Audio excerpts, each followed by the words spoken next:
નમસ્કાર મિત્રો, ફરી એક વખત આપણી યુટ્યુબ ચેનલમાં આપનું સ્વાગત છે। આજે આપણે ધોરણ 10 વિષય ગુજરાતીની દ્વિતીય પ્રિલિમરી પરીક્ષા 2021-22માં લેવાનાર પરીક્ષાના પ્રશ્નપત્રનું સંપૂર્ણ સોલ્યુશન મેળવીશું। તે પહેલાં હજી સુધી આપણે આ ચેનલ સબસ્ક્રાઇબ ન કરી હોય તો અત્યારે જ કરી લો તથા તમારા મિત્રને પણ સોલ્યુશન મળી રહે તે માટે તેઓને પણ આ વિડીયો શેર કરો। તો ચાલો મિત્રો શરૂ કરીએ ધોરણ 10 વિષય ગુજરાતીના પ્રશ્નપત્રનું સોલ્યુશન। વિભાગ એ। પ્રશ્ન 1, નીચેના જોડકા યોગ્ય રીતે જોડીને ફરીથી લખો। ગદ્ય કૃતિમાં પહેલું ગતિભંગ, તો સામે આવશે ક, લઘુકથા। બીજું છે હિમાલયમાં એક સાહસ, તો એની સામે આવશે પ્રવાસ નિબંધ। ત્રીજું છે વાયરલ ઇન્ફેક્શન, તો સામે આવશે નિબંધ। તો ભૂખથી એ ભૂંડી ભીખ, તો એ છે નવલકથા અંશ।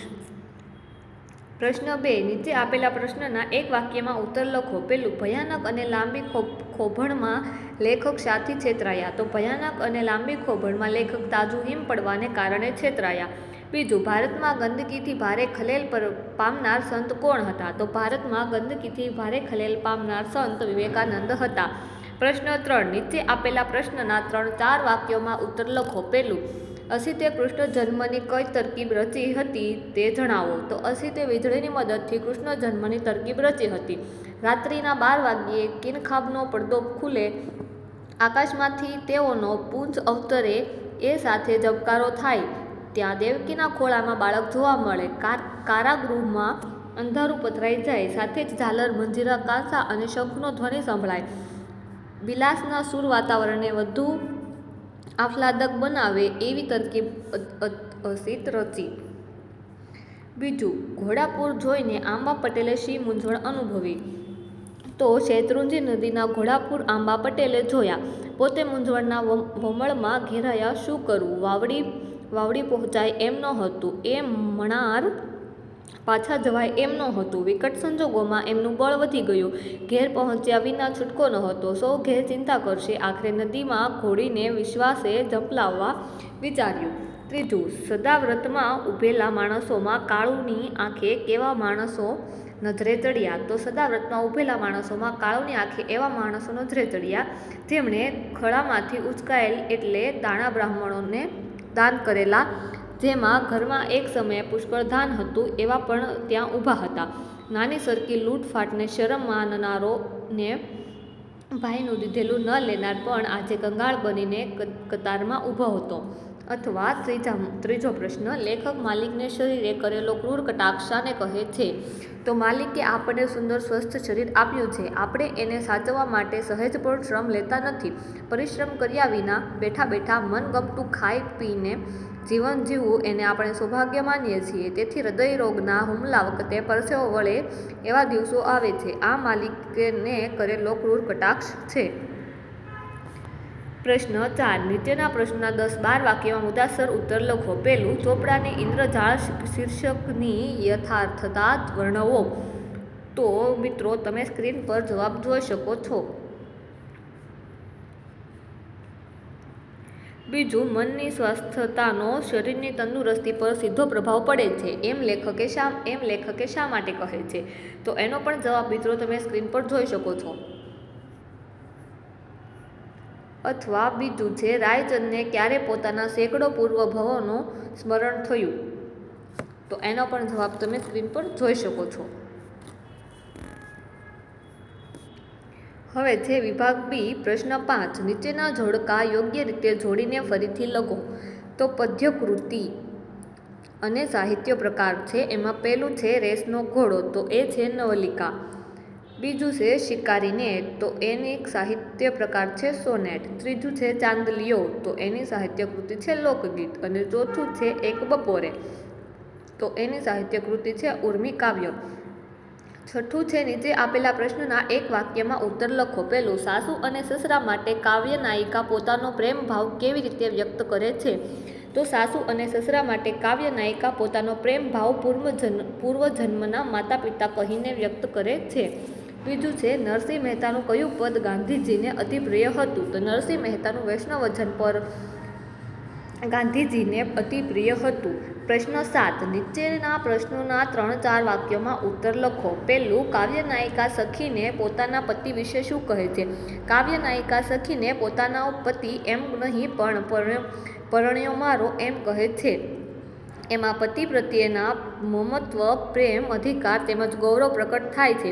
પરણ્યો મારો સગી નણંદના વીર. જો આ શબ્દોમાં તેણે નણંદ પ્રત્યેનો આદર જાળવ્યો છે, તેનું ગૌરવ કર્યું છે. આ શબ્દોમાં તેણે ભાઈ બહેનના મધુર સંબંધની પ્રશંસા કરી છે. બીજું, કવિ આપણને શાંત રહેવાની શીખ શા માટે આપે છે? આપણા હૃદયમાં ભારે દુઃખ હોય, વ્યથા હોય, પીડા હોય, પણ એને ગમે તે વ્યક્તિ આગળ રજૂ કરવાથી એ દૂર થતા નથી. દુઃખમાંથી માર્ગ કાઢવાનો રસ્તો આપણે જ કાઢવાનો છે. બીજી વ્યક્તિને મન એ રસની કથા બની જાય છે. તેથી દુઃખ ઓસળ દહાડા એમ સમજી કવિ આપણને શાંત રહેવાની શીખ આપે છે. ત્રીજું, શત્રુ અને મિત્ર સાથે શીલવંત સાધુ કેવો વ્યવહાર કરે છે? તો શીલવંત સાધુ સાથે શત્રુ અને મિત્ર સંભાવ રાખી સરળ વ્યવહાર રાખે છે. એને શત્રુ પ્રત્યે ધિક્કાર નથી હોતો. એ રીતે મિત્ર સાથે મમત્વ હોતું નથી. તે નિસ્પૃહી હોય છે. એનું મન કાયમ પ્રભુમાં પરોવાયેલું હોય છે. અથવા ત્રીજું છે, મુરલી ઠાકુરને આંગણું મોટું શા માટે લાગે છે? તો ખોરડું નાનું છે, બહાર મજાનું આંગણું છે. સૂર્યનો ઉજાસ ચારે બાજુ ફેલાય છે.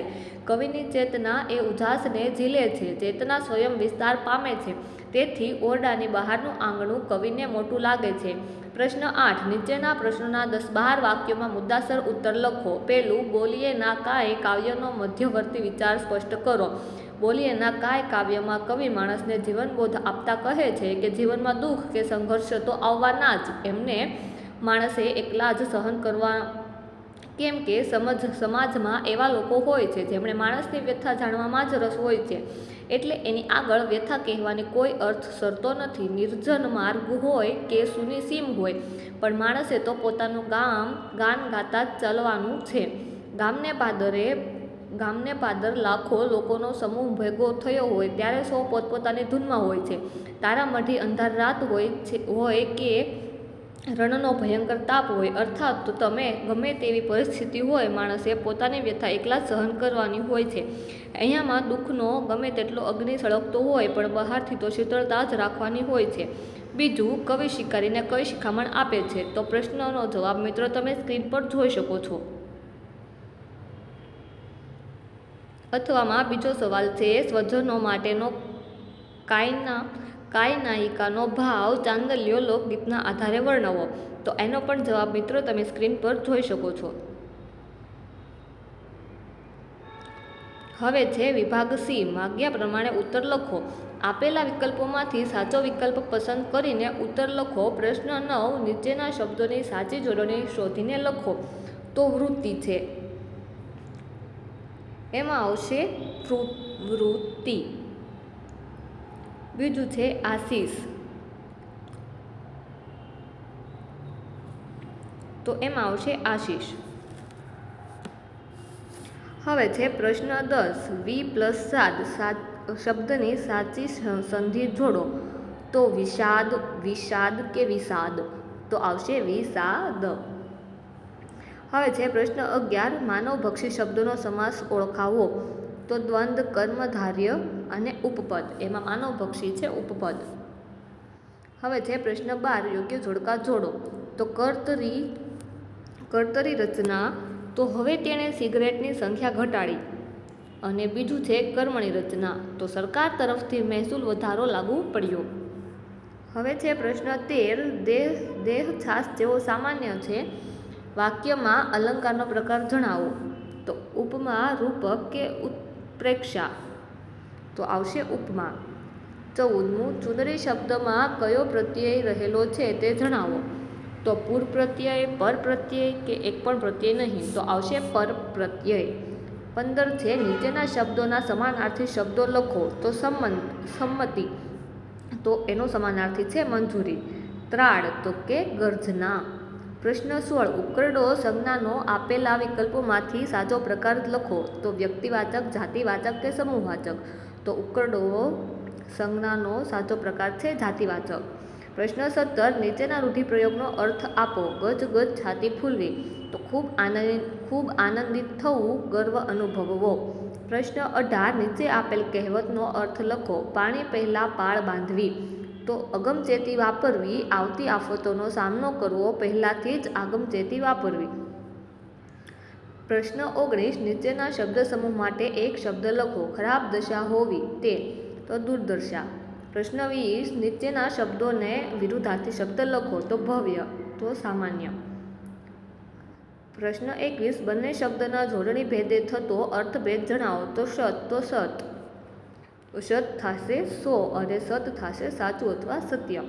પ્રશ્ન 22 નીચેના તળપદા શબ્દનું શિષ્ટ રૂપ લખો. તો માણસ તો મસાણ તો સ્મશાન. પ્રશ્ન 23 નીચેના વાક્યમાંથી વિશેષણ શોધીને તેનો પ્રકાર જણાવો. પ્રત્યેક સફરે હું નવો બનતો હોઉં છું. એમાં વિશેષણ છે પ્રત્યેક અને પ્રકાર છે માત્ર સૂચક વિશેષણ.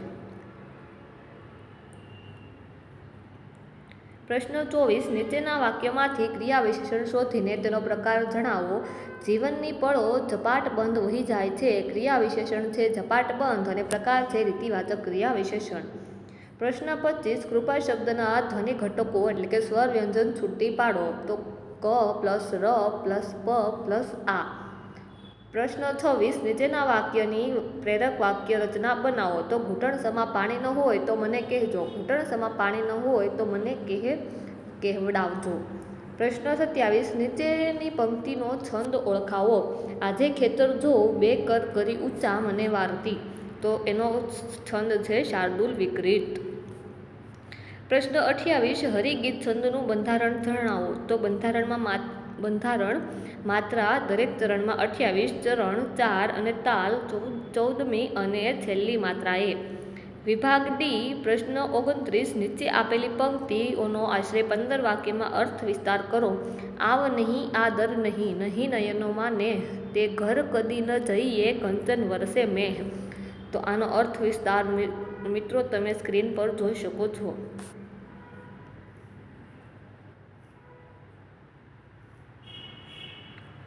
પ્રશ્ન 30 તમારી શાળામાં ઉજવાયેલા પ્રજાસત્તાક દિનની ઉજવણીનો અહેવાલ 100 શબ્દોમાં તૈયાર કરો. તો પ્રજાસત્તાક દિનની ઉજવણીનો અહેવાલ મિત્રો તમે સ્ક્રીન પર જોઈ શકો છો.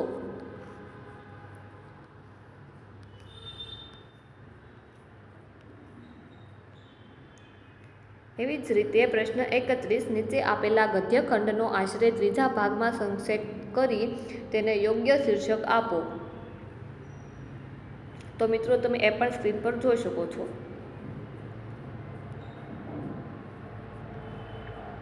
હવે છે પ્રશ્ન નંબર 32 ગમે તે એક વિષય પર આપેલા મુદ્દા આધારિત આશરે 250 શબ્દોમાં નિબંધ લખો. વસંતવનમાં અને જન્મા. ઉત્તર છે આ ડાળ ડાળ જાણે કે રસ્તા વસંતના ફૂલો એ બીજ કે નથી પગલા વસંતના. તો નિબંધ પણ મિત્રો તમે જોઈ શકો છો.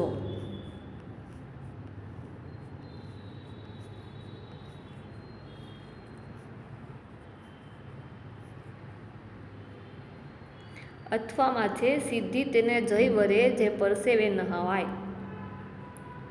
તો આ પણ નિબંધ છે એ પણ તમે સ્ક્રીન પર જોઈ શકો છો.